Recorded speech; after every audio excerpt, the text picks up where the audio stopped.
Hello, everyone.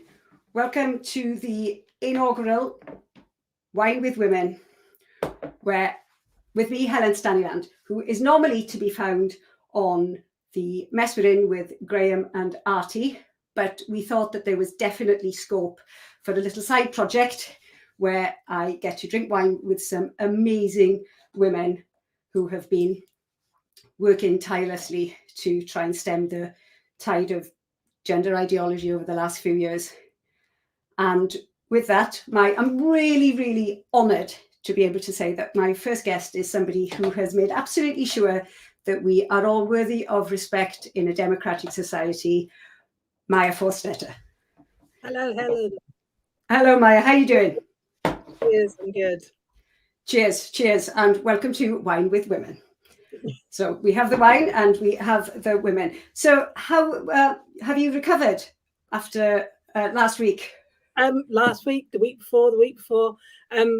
Yeah, I mean, we had the claimants event last week, which was scheduling by Grace Lavery, which was quite good because we were partly saying when should we announce Helen joining, and it's just good for somebody to give you a date, and Grace Lavery gave us a date, gave us the events.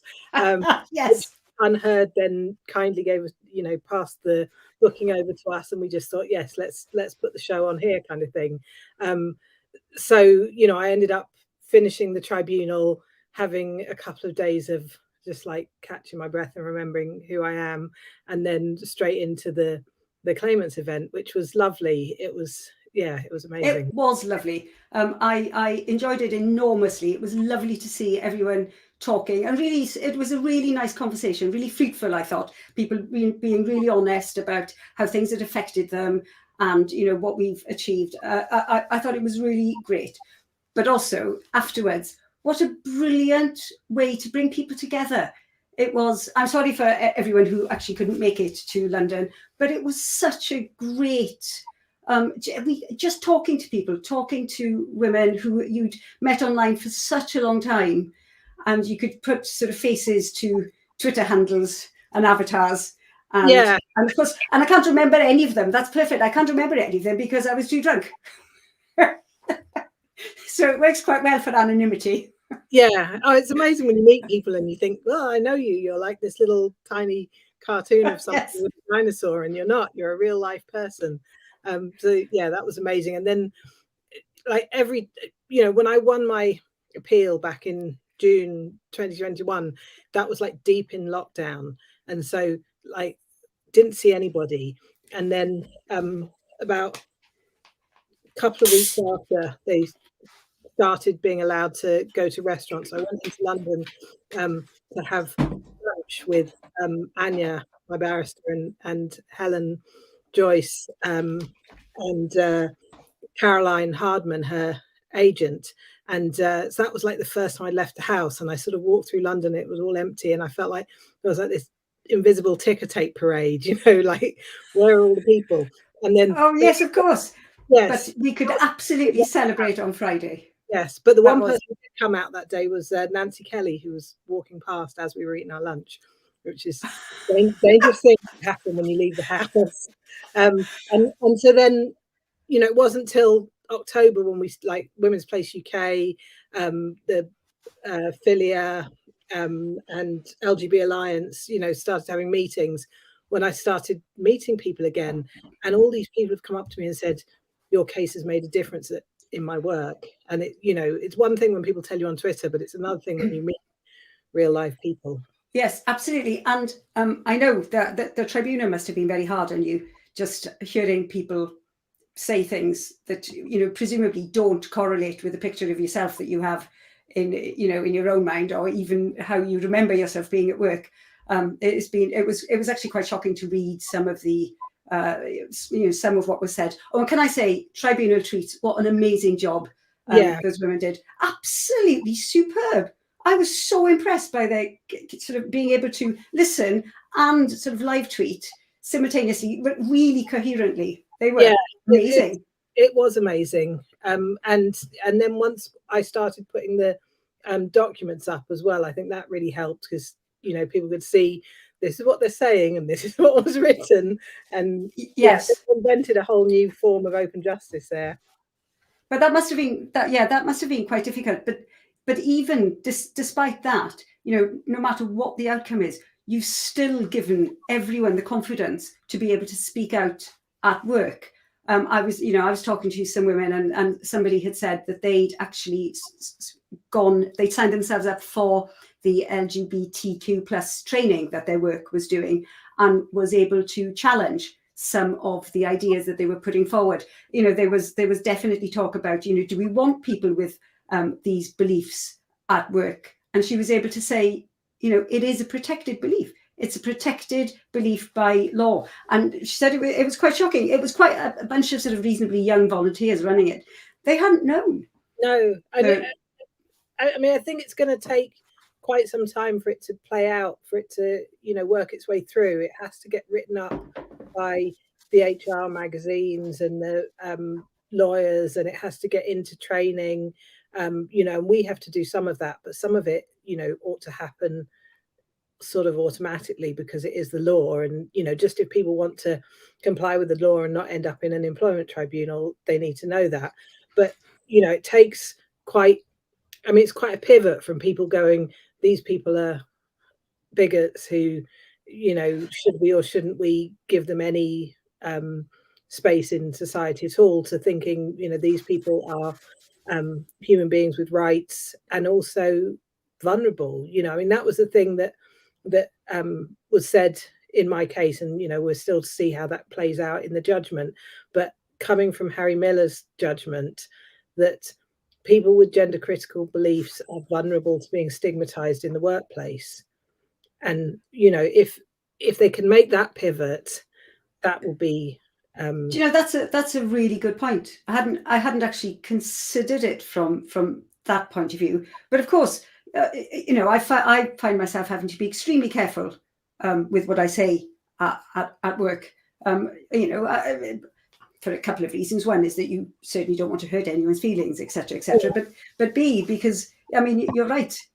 We are scrutinised far harder than a lot of people, and misrepresented, and that whole thing where I was interrogated on the Fair Play for Women leaflet, the terrible black and red and white leaflet, which says broadly what the EHRC guidelines say. That was actually really quite amazing. The what they had read into that. But again, I think the person who designed the leaflet was able to actually say to you, no, this was the background to that, and then you were able to put that before them. The person who made the video, so that was amazing. We had this open justice, and at one point there were about 215 people watching, and one of them was the person who made the videos for Fair Play for Women, the red hand, but also there were a whole bunch of videos when the Fair Play for Women campaign was going on at the time of the consultation in 2018. Yeah. I didn't know her, and she emailed me and said, I was watching the Tribunal and they started talking about my video and saying it reminded them of the Nazis. And she said, I'm half Indian or Indian background, and it comes from Kali, and it comes from I can't remember his name now, but the guy who did the credits for West Side Story, all the kind of artistic background to it. And so we put that in as evidence. It's only a small, it's amazing. But it was brilliant. Yeah. Because it all makes a difference, doesn't it? Because the misrepresentation is rife. I mean, it is, but it'll be interesting to see what happens after today, now that Boris Johnson is a TERF.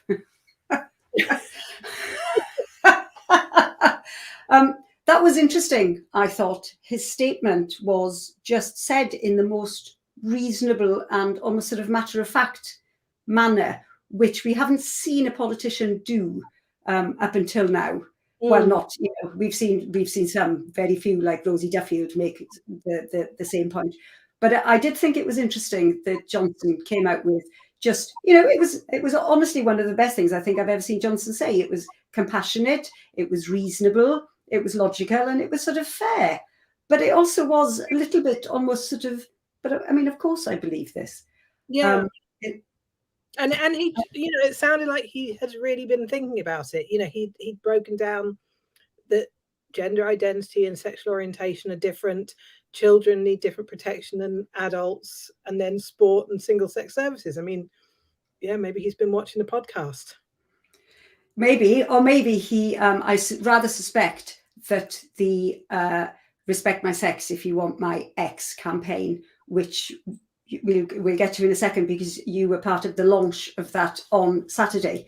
In fact, why don't you tell us a little bit about that? Yeah. So the Respect My Sex If You Want My Ex is cross-party campaign for the local election, jointly run by the Women's Rights Network, which is, the grassroots women all over the country, Women United, which is all of the political women, so Labour Women's Declaration, Conservatives for Women, Women's Equality Party, who I always forget, the Greens, the Lib Dems, the SNP, and so on. So that's that grouping of women who are, sort of engaged in their own parties. And then Sex Matters, which is non-partisan and a bit nerdy about the law.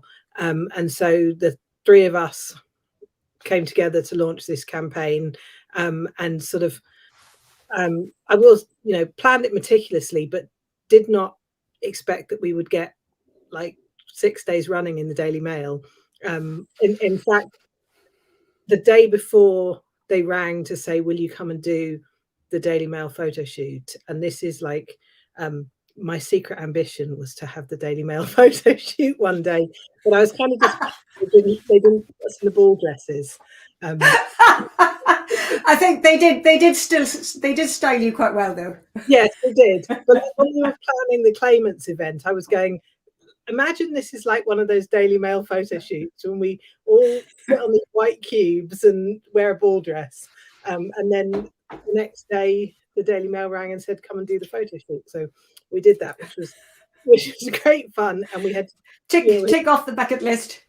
Yes, 2 makeup artists, 2 photographers, a couple of stylists, turfed them all over the course of the morning. They were all completely on board. And and then the Daily Mail has just picked it up and run with it, which is great. And it was in the Guardian today, which is woohoo. I didn't see that. Was it these are a bunch of bigots, or was it factual? No, it was Susanna Rustin doing a thing about the Labour Party and about, that they need to figure out how to talk about this and step up on it.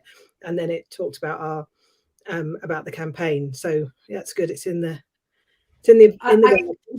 honestly, this Boris statement is so sort of on point to as maybe a response to the campaign.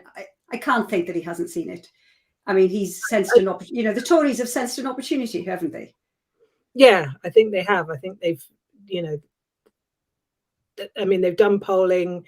They're just listened to the sentiment that's out there. And yeah, if you get in the Mail 5 days running, that helps. Yes, well, that is very true. But honestly, this is now absolutely the point, that the other parties, especially Labour, they need a coherent response to this. They cannot, they can no longer say, you can't say that, we can't talk about this, because Boris has actually shown that we can talk about it. Yeah. I mean, in a non-inflammatory sort of reasonable way, he said, exactly what we have all said for years. Trans people, they need protections to live their lives as happily as they can. However, women, male-born people certainly shouldn't play in women's sports, and women need some spaces which are sex segregated.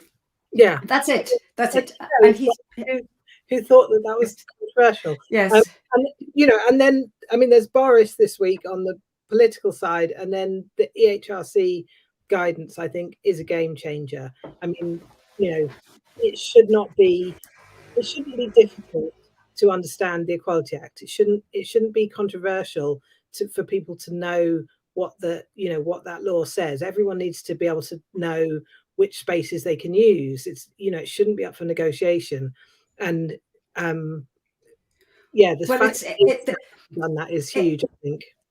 I think so, but I mean, the whole of the trans movement has, trans activist movement has relied on obfuscation, though, hasn't it? You know, it's we've called it Stonewall's law for a long time now. That Stonewall has interpreted the law as it wishes it to be, and has gone all out and sold it. You know, they've gone all in on it. You know, there won't be any retreat for them. It'll be just game over. So they've done this, but you know, the EHRC has, they've all been weak. Everyone has been weak with it. I think before Baroness, what's her name, Baroness Faulkner. But before she came along, it was really quite gender ideology heavy, I think. Yeah, and so everyone has a project, and EHRC was my project. Sort of before Sex Matters, really, you know, EHRC watching. And you know, one of the things that was in my tribunal was that when I was in the process of losing my job, I set up another Twitter account. I had this Twitter account called 2010 Equality, and the idea was, I thought, well, I'll stop tweeting about this topic on my main account. I'll only tweet on 2010 Equality. And the whole point of that account was basically to tweet. There was this one page that the HRC did where they clarified the meaning of sex and gender. And they wrote this page and they put it up, and they never tweeted it. And they obviously put it up, you know, somebody had made them put it up, but they never tweeted it. And so I thought, well, I'm going to set up this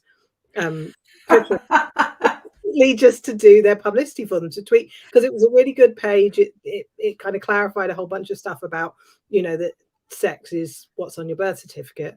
And so I just tweeted about that, and sort of tweeted, you know, what the Equality Act says and how we understand it. And obviously I've sort of given that up because I'm now Sex Matters and too many other handles.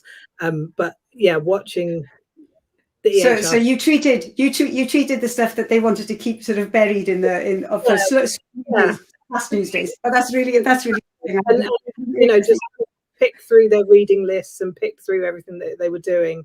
And so I'm, you know, very happy that they've done this. I think that, you know, it's them doing their job is going to be a large part of how this is solved. And, you know, I think Kishra Faulkner has been brave in doing this. The new CEO, and you know, they've had people crying. So I hear from Ben Hunt's reporting. Yeah, I also saw that in Pink News that he'd reported that what's his name? He'd reported that Joe Mom had said, "Oh, you know, this is the best we could do. You should have seen the first few drafts of the guidance." I thought that was really quite odd. How had he was obviously part of it. Yeah, I mean, we hadn't seen the first few drafts. You know, we'd just been writing stuff, putting it out in the public domain, hoping that they would read it. Yeah, and also, you know, Fawcett Society, I think, is very influenced by what Joe Morm says, which is, I mean, their statement today was quite disappointing. It was extremely disappointing, wasn't it? You know, as somebody tweeted, what is the point of the Fawcett Society? They've gone all in on trans women are a different sort of woman. And if you know, like we've said so many times, you know, the trans movement has been extremely successful in the use of language. You know, they've because, you know, in order to think, you need the language to think in. And the idea of trans women was inspired, you know, whether purposeful or not. But the idea of, you know, trans women are women has led everyone to just say it's just a different sort of woman. And if you think of it that way, then it leads to ridiculous statements where, and again, I know, as we've talked about so many times, which is one of the reasons that I have to then say male-born person with a penis to everyone all of the time.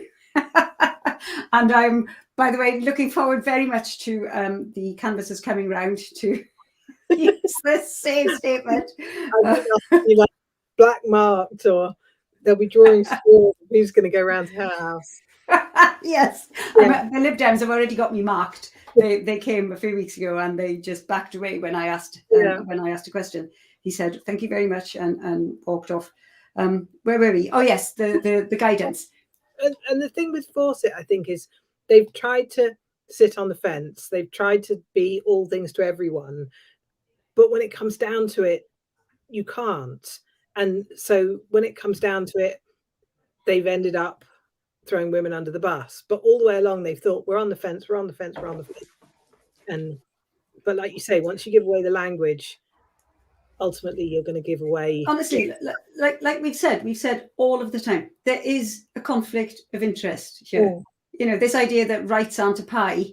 I mean, with this, there is, you know, you give to one, you will take away from the other.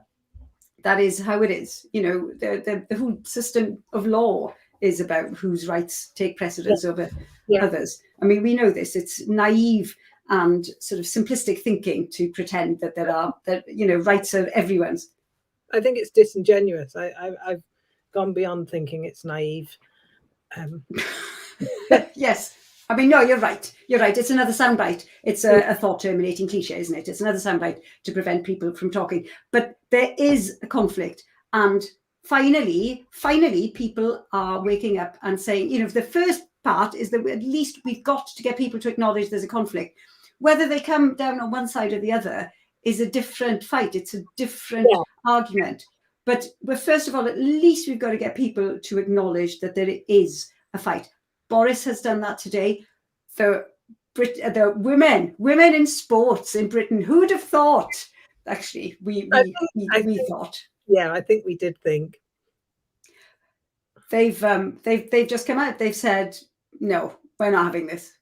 And that letter, I think there was 76 signatories on that letter that the cyclists sent to the is it the UCI? They've said no. We're not having it now, and I think that's great. It's the start, isn't it? I think this might be the beginning of the beginning, because up until now we've had to still persuade people that there is actually a fight to be had, you know, rather than, no, you're just bigots and there's nothing to be said here. We finally got it out there that there is a conflict and people need to come down on one side or the other. Boris has done so. What will the other political parties do? They've refused to talk about it. Keir Starmer with, I don't think that that's something that should be said, which is only women have a cervix. I mean, for God's sake, here, it'll be really interesting to see what the response is. So with that in mind, with the idea of respect my sex if you want my ex, what is the advice for people? What should they be doing around these local elections? I would say get a clipboard and meet them at the door with their clipboard. Have your own clipboard. Have your questions on there. Because, you know, I mean, it's one thing to be Helen Staniland and you're used to talking to people about penises all the time. It's good to have a bit. You know, I mean, some people are good at this, but actually it's quite difficult. And when they come to your door, I mean, we should remember they're nice people. They're, you know, they're local political activists. Well, public servants, really making effort. Fair play. And they don't necessarily agree with this. They may not have heard about it. You know, we want to engage them in conversation, and that's quite difficult because, you know, sometimes you just want to say, you know, oh, I'm not voting for you, go away. But sort of opening up the conversation with them is harder. So I'd say, get a clipboard, write the questions down and sort of tick them off as you go through them, and then send them to the Sex Matters website or the Women United website. You know, I mean, print off some of the stuff, make sure that they go away with something to read, as well as having had your do you have some examples? So Women United have stuff. So the questions that I'm going to be asking are, what is a woman? Is the first one. You know, gets, I mean, they'll have heard that, right? Let's see what they say. Can they say a woman is an adult human female? And then do they understand that the Equality Act allows single-sex services? Which, when we wrote this question, we thought the Equality Act allows single-sex services. Now, a week down the line, we can say that with even more certainty. Do they understand that? Thirdly, will they protect single-sex services? If elected, will they protect single-sex services in your local community? And so that's sports facilities, parks, schools, single-sex services in schools, the things that are under the control of your local authority. And then fourthly, will they keep the concept of sex clear and not conflate it with gender identity in their policies, and that this is important, particularly for safeguarding. So, if you get to number 4, you can have that discussion. Without them backing, they'll be backing slowly down the path at that point. By that point, but just sort of open up the conversation with them and see where it goes. And we want to show them that women are angry, but also that they're reasonable. That this is something you can talk about and you must talk about, because it's stuff that local authorities do. Honestly, I think that's excellent advice, especially I think to remembering, because I know you said that I talk about it all the time, but honestly, when somebody comes to the door, I also get terribly overexcited, and I want to sort of just get everything out there. And then, but I think you're right. Forget that these people are volunteers. Yes. Yeah. And actually, when you are halfway in the middle of something, and so it's good to have something prepared for when they come. So have your clipboard by the front door. But also, I do think that's a really good point about, these people are volunteers. They might well not have followed all of this like we have for the past few years. They can't have failed to see things that have been happening recently with the journalists finally picking up on asking what is a woman. This is the year where they're finally doing it, which is, of course, why Boris has now sort of come out with it. And especially around respect my sex, which I think is brilliant. I mean, look at the change we've all affected together. Look what we've all done. Women have been working on this for years. And I know. Finally, I mean, when was it when you did the survey? Was that in 2018, 2017? That was 2018. That was when we needed. Maya reminded me of this morning. Back in 2018, when we'd get into arguments online and people would say, well, everyone agrees with us, you're just bigots. It was I thought, well, let's find out.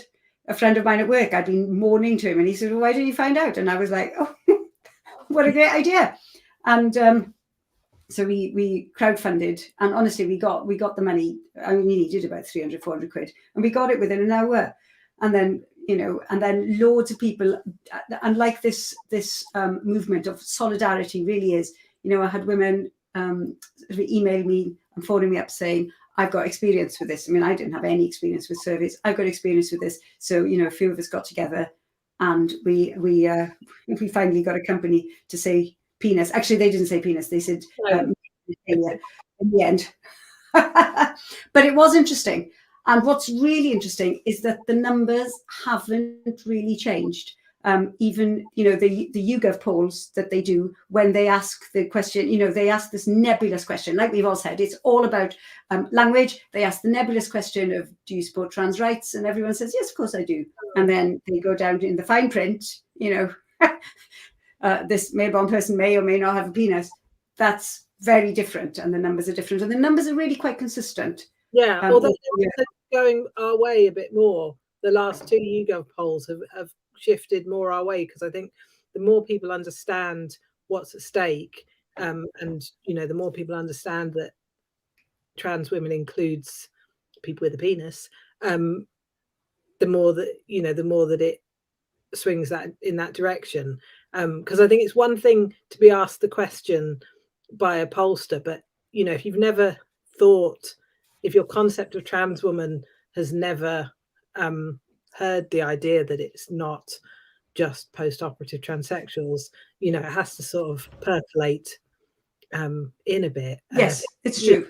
The more people hear it and understand it, the more they understand what that question means when it's asked.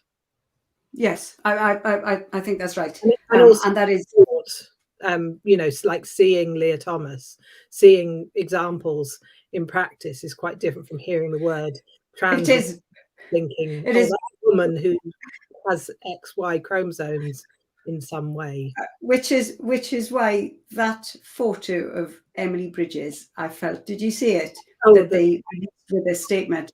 I thought it was despicable. It was major gaslighting. It was a massive pretense. And I really, really liked Kathleen Stock's tweet, which was an obvious, immediate reaction to the picture that she saw it and just tweeted. And it said, "Oh, come the fuck on." I'm enjoying Kathleen Stock in her giving no fucks. We all. Yes, I mean, it makes it. The philosophy and all of that was nice, but yes, cheers, Kathleen. No, you're absolutely right on that one. She's, you know, also, I like that. Also, J.K. Rowling in the no fucks left to give incarnation. I know, right? Going from strength to strength. Yes, that's. I mean, again, let's cheers, J.K. Rowling on that one. She's been amazing. I mean, I know for us, we've all seen it, and J.K. Rowling has been very, very polite and reasonable, and she's still very polite and reasonable. But as you say, she's moved into a giving no fucks. And what's, you know, for us, we just see a woman who's fighting back against the enormous amount of vilification she's had. But there's people out there who presumably haven't really taken much notice, who are now really looking and seeing what J.K. Rowling is saying, and she's hitting it hard, isn't she? Yeah. But I think, you know, that's the way it goes. If they keep coming at you like that, either you fold and you know, crawl under a rock, or you get stronger. Yes, or you take them to court and you say, all right, I'm taking you to court, and I'm going to be found worthy of respect in a democratic society. I thought, what a brilliant line. I know. Thank you, James. Who's going to play you in the movie? I suggested Minnie Driver, who I think so. I think it's Tev. If you're watching.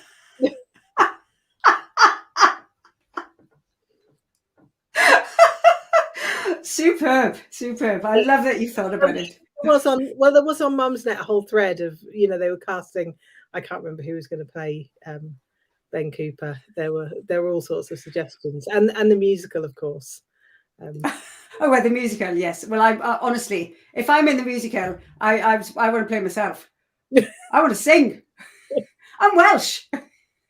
All of the Welsh contingent, we'll do some sort of choir in the background in sort of 10-part harmony, I think. I wanted to ask about going back to last year, when Helen Joyce is, because I'm so glad that Helen Joyce is part of Sex Matters. She's so, you know, she's an absolute force, isn't she? She's so smart, so witty, so funny, and she's excellent and angry. She's a perfect combination. She's brilliant.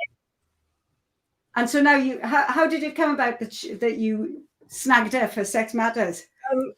Well, about a year ago, I think I said to her, come on, do you want to come and be a lobbyist for Big Vagina? And she said, penis and vagina. Yes. Drink.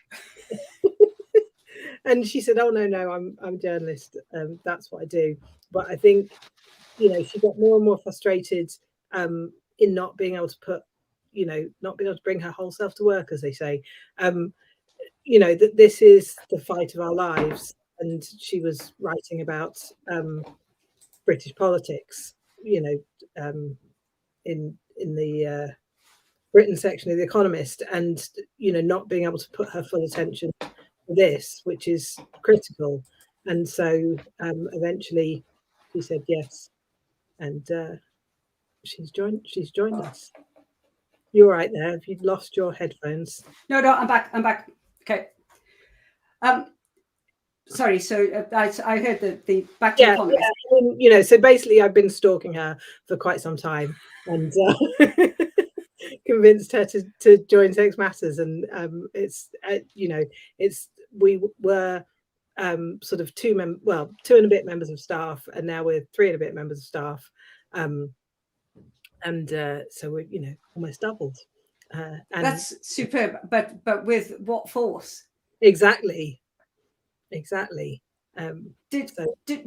you get? I mean, I thought your campaign of sending, you know, I think one of the things I wanted to say, one of the things I think that's characterized our sort of fight here is women.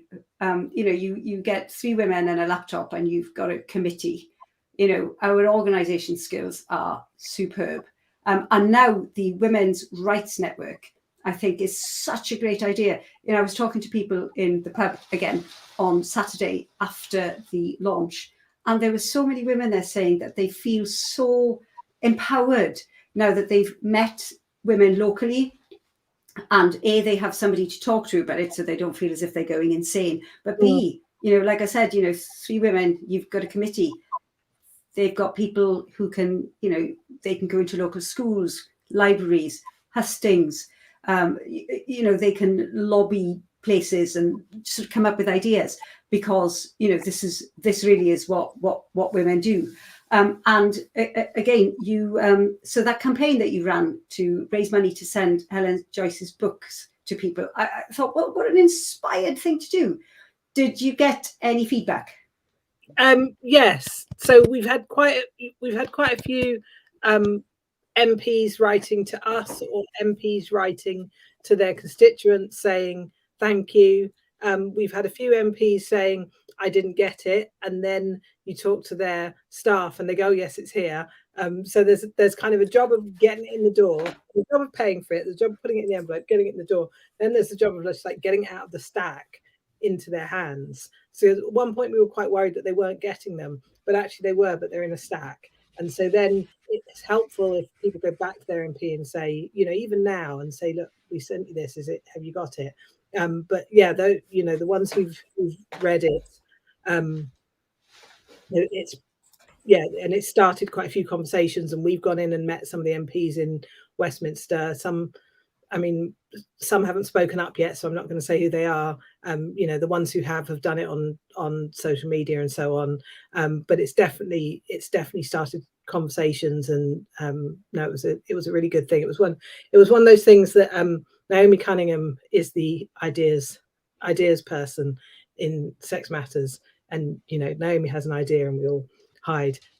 But this one was, you know, it was great, but it took quite a lot of doing. You know, we sent out 1,800 copies to every MP and MSP and member of the Senate, and that, just the kind of physical thing of putting it in envelopes was, it's a huge deal. It's massive. It's quite a job, but it was amazing that we did it, and we also, people wrote their own notes to their MPs. So we had a letter, you know, this is from Sex Matters, but it also had, and you know, this is from me, I'm a local constituent, and some of those letters were amazing. You know, people wrote about their experiences of schools, and you know, how many times they'd seen their MP already, and this whole relationship that they've been building up with them.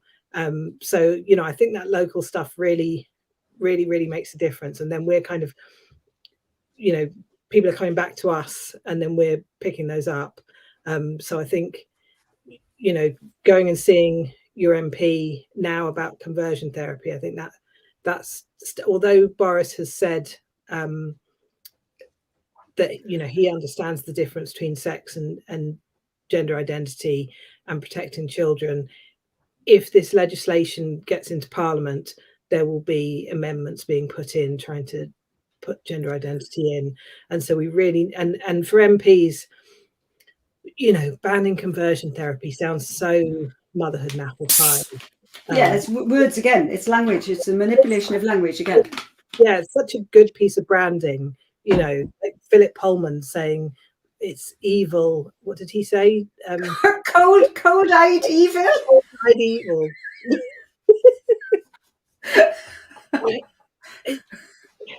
And you look at the annual reports of Stonewall, Gendered Intelligence, Mermaids, Gallup, LGBT Foundation, all of them. I've looked at all of their annual reports going back to 2015. They don't say a word about conversion therapy. No. The thing, they weren't concerned about it. They have no evidence that it's happening in the UK. It is purely a displacement activity for self-ID. They've moved, yeah, of course it is, self-ID into conversion therapy, and it's rebranded as this, it's just a new way of calling us evil. It is. Yesterday we were worthy of respect in a democratic society. Tomorrow we're evil again. Yes. Again, I have to say, I read. I think I read the EHRC's submission, and it was so measured. It was really, really well put. And I thought that the fact that the fundamental fact that conversion therapy wasn't even defined. How can you possibly start to legislate against something that is so nebulous that everyone has their own idea of what it entails? Yeah. Both conversion therapy and gender identity here. It's an insane move. Yeah, it is. And we know, this is exactly what happened with transphobia. Nobody could define transphobia, but if you defend someone against a charge of transphobia, then you're transphobic. Conversion therapy is going to work just the same. But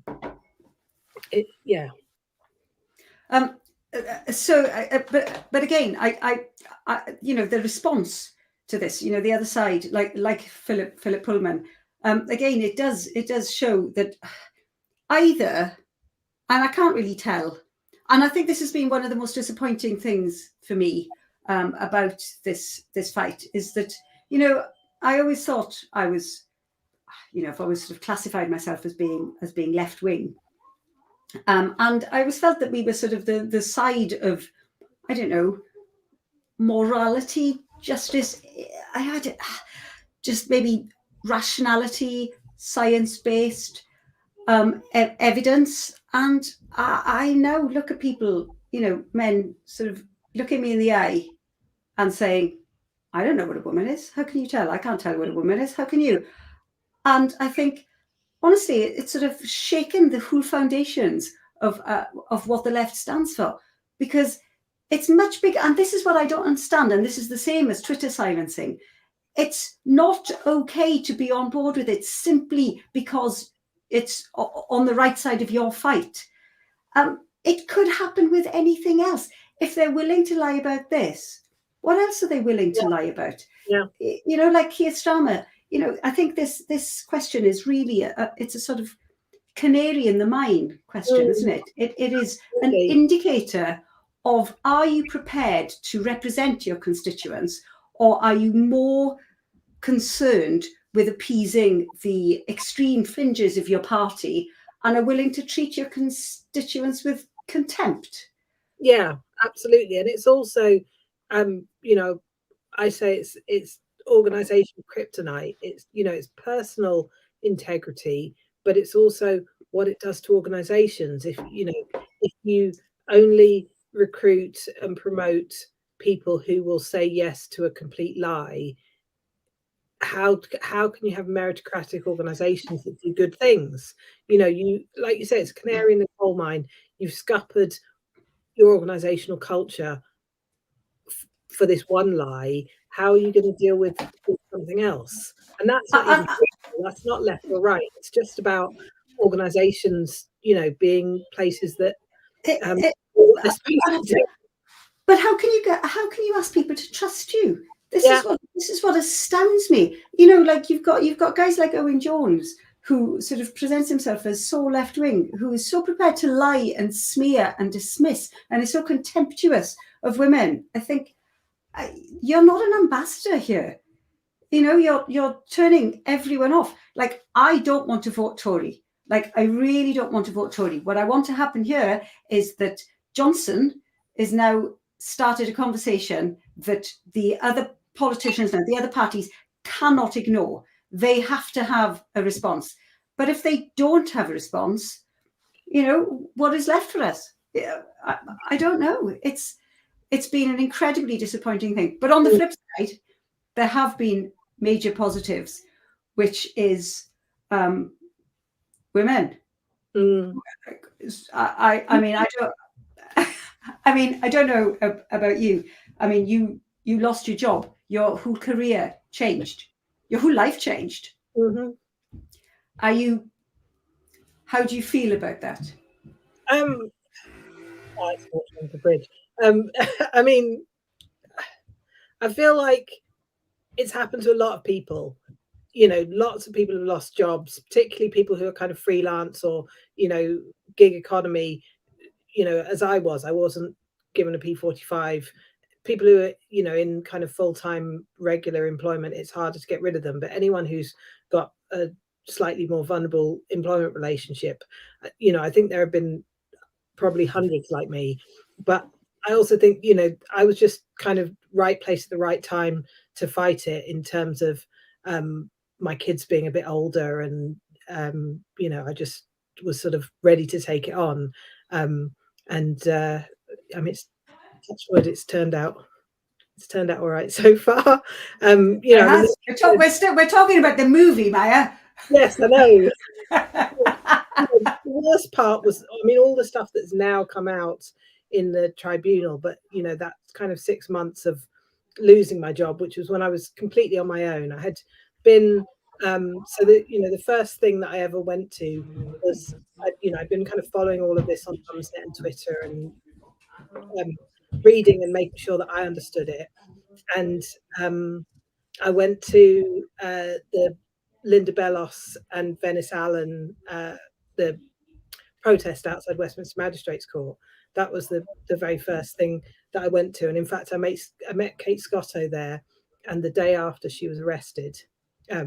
I think so. There was, you know, there's kind of all the people that I met there who I, you know, got to know later, but really I didn't know anybody at that point. And I had this 6 months of losing my job and trying to keep my job and being investigated, and all of the stuff that came out in the emails at the tribunal. None of that I saw at the time. So I was completely isolated. That was, you know, that was the worst bit. And then after I lost my job and I tweeted about it, it was 8 days from there to putting in the tribunal claim. And I'm not quite sure how I made that decision. It happened. And kind of from then it's been. I do remember seeing it that morning. I think it may have been a Saturday or Sunday morning. I was in bed and I was reading Twitter, and I thought, hello, this looks important. Where you said you launched a crowdfunder. You said, you know, I've lost my job. And it went insane, didn't it? It almost went viral that day, certainly in our circles. Yeah, no, it did. I mean, I just sat there. I sat on my sofa in my pajamas all day watching the crowd. I read the comments, because you get all the comments in, but you also can see the money going up. And because that was scary, you know, obviously taking the case, and the lawyers say, but you know, you have to pay us.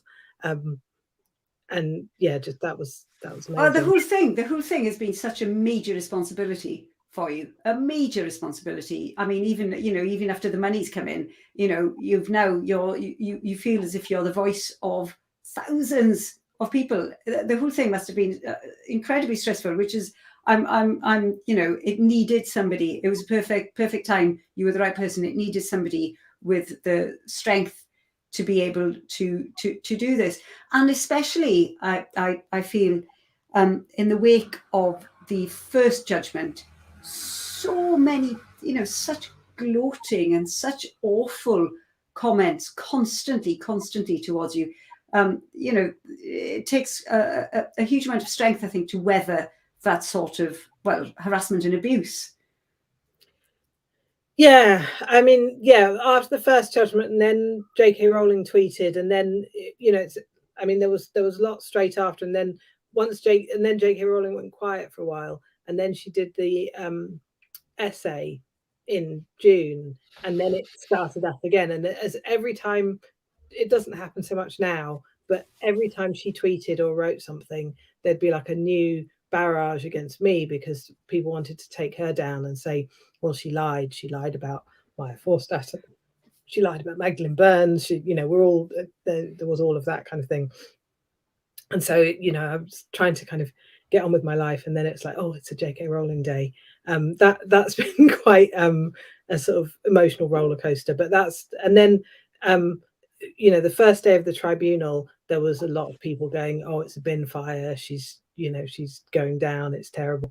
And then after that, deadly silence. It was like I noticed, and I've had 3 years of this, 3 years of people tweeting about me, and then 2 weeks of deadly silence. It started up again now with because of the respect my sex thing and well, you were in Daily Mail. How dare you? How dare you be? And Caroline had written an article, a conservative article, God forbid. Honestly, the whole response to women speaking out, or to, I mean, who was it? Billy Bragg, for God's sake, with his self-serving. I'm so concerned. What I'm actually doing is I'm really concerned about women working with conservatives, because they're a real threat to women's rights. And I'm like, well, what is that threat? Can you sort of articulate it? Is it worse than this threat? He reminded me of my, he's not going to be watching, my very first boyfriend, I think, when I was 18. And I was allowed to vote for the first time. And him saying to my brother, he was 2 years older than me, saying to my brother, oh, Helen's very naive, politically speaking. And this is, in such a condescending way. And this is how I feel Billy Bragg is. He's like, oh, no, it's, I'm just concerned that they're working with the Conservatives, almost as if they don't really know what they're doing. They haven't seen the storm. But honestly, I am so heartened, and I take strength from the fact that a cross-party coalition of women are prepared to put aside their differences. I thought Caroline's speech on Saturday was excellent. For those of you who didn't see it, she just, it was very brief. She said, I've been a Conservative councillor for a long time, and we sit across from each other and we glare at each other about park closing times and, and potholes in the street. But we've put all of that aside, and we've come together to work together about one of the biggest threats, in this century to women's rights. And when we've won, we'll go back to glaring at each other over park closing times again. And I take such great heart from that people are, women are prepared to say, no, this is bigger. This is bigger than left or right. This is all of us together. Yeah. And if Billy Bragg is concerned, which he should be telling Keir Starmer to buck up his ideas and listen to the women in his party. Don't worry about the Conservative women, worry about the women in the Labour Party who've been trying to get his ear. Yes. And, and why do you think that we have needed this cross-party coalition? Yeah. It's because the left has abandoned women in this. Again, one of the most shocking things I've ever seen. Although, there have been women. I've never actually done sort of any grassroots political activism before now. I was never in, Young Labour or whatever. But when I first sort of started talking to women around the No More Page 3 campaign, which is when I first met women who had actually sort of come up through the ranks of doing sort of grassroots activism, there was a lot of talk about how the sort of socialist and labour movements have often said, let's sort out everything else first. Women will come to you. And then they never do. And the expectation is that women will just sort of do the work, do the campaigning, and they, we'll get to them at some part when we've won everything else. Yeah. And this is it, isn't it? Yeah. And this is almost an excuse to do that. I mean, it shouldn't be hard to protect the rights of trans people, but what a delicious opportunity to undermine the rights of women if we don't do it properly. I mean, that's it. There are so many people who I think have just enjoyed it for that reason. Yes, delicious is the word. I know. I mean, really, you can sense them sort of licking their lips at the opportunity to denigrate women. Yes, while being progressive and on the right side of history. It's been the most incredible thing, hasn't it? And whilst we're here, I wanted to say, I know this is Wine with Women, but Ben Cooper What a chap! I think he did an amazing job for you. He did. I hoped he'd be able to come to the party and be mobbed like a rock star in Shepherd's Bush, but he was off on holiday. Honestly, he thought it's too much. I know it might have been a bit intimidating, but no, he was brilliant, and he's going to be good in Alison Bailey's case as well. Yes, honestly, I feel as if he's completely understood and taken on board. But it's the same with this, isn't it? You get people who, when they finally understand it, they really understand it, and then they see it. They see the problems with it. I don't understand people like Pullman, say Philip Pullman. Does he not understand what's going on? Has he just been sort of caught with the idea of conversion therapy is bad, and therefore everyone who even questions what it means, how it differs between sort of sex and gender identity, they're just evil? Or is it that he just wants to add his voice to the sort of the rising tide? Does he get it? I don't know. I don't know. He keeps coming on Twitter every sort of 6 months and saying, "Oh, I don't understand this sex and gender thing." I don't know. Well, like Nancy Kelly with her disingenuous, "Oh, I really don't understand why people do this." Replies turned off. Yeah. So anyway, for Sex Matters, what is next? Well, it's interesting. We have a kind of set of priorities, and every day it's changing because of because Boris has now tweeted today. Like, but conversion therapy, single sex services, and giving people guidance that they can use at work and with their schools. So, using the law, breaking things down, putting them into kind of bite-sized pieces that people can then take to their schools, take to their employers, and use them. Those are our sort of big things. And then also the media. We need to help the media to understand this, to understand the questions they need to ask, to understand the language that they need to use, and to understand the debate. A lot of this stuff is it's just running the TRA's strategy backwards. What they did, we have to do it better. It's talking to the journalists, talking to the politicians, talking to the officials, and using the law. And the law is on our side, so we will win. I think that's absolutely right. That's you're right. The whole, I think I think personally, I feel we've been sort of slightly caught on the hop with how prepared trans activism has been to use things like the Denton's document and to really try and undermine women's rights systematically and thoroughly and thoughtfully. We've been reactive to all of this, always thinking, well, we can be kind. Let's just, I genuinely thought at the start that it was simply a case of trying to get people to understand. And as soon as people understood, they'd be like, oh, okay. But it's been a decade now. But I think finally people are. But I think you're right. Mainly, we now need to employ the same strategies. But we are. There are way, way, way more of us now than there were. I mean, there are thousands of us now.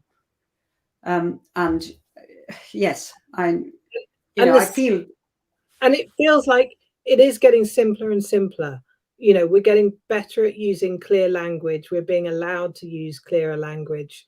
And the more we can use clear language, the clearer the answers are. And the more people can get it. Yes, I think that's right. So, is there? So I'm just thinking, because I know that people get very frustrated when they can't actually do anything themselves. So again, I want to point out the women's rights networks that are, sort of growing around the country, I think is a great place for people to get involved, so that we can start just doing things slowly at grassroots level, talking to one person at a time, schools, libraries, sports centres, helping them understand. And I think this EHRC guidance that's just come out is fantastic for that. We do have the law on our side. We just need to make sure that everyone is aware. Yeah, I think that's right. I think it's the local networks, and then also the professional networks. So, every profession, but the ones I know about, obviously the lawyers are organising, the teachers, doctors, therapists, civil servants, social workers, the arts, whatever sector you're in, if you contact, if you're on Twitter and you see the most public person in your sector who's speaking out, if you DM them, they'll probably there'll be a network. And I think that's important too, is finding the people in your sector, and the city. There are quite a few city TERFs, and we're working with them. Excellent. Yes, I think that's really good advice, actually. Just reach out. So your sector or profession, and locally, mums in your school, your local Facebook groups, whatever. There are about 60 in my town. I started 4 of us went to the pub in 2018, and now there are about 60 of us. Excellent. Well, I think that's a positive note to end it on. Everyone, thank you so much for joining. I've been reading the chat whilst talking to Maya. It's been lovely to talk to you all. Maya, thank you so much for joining us. It's been a really, really enjoyable chat. Cheers, everyone. Cheers. Bye.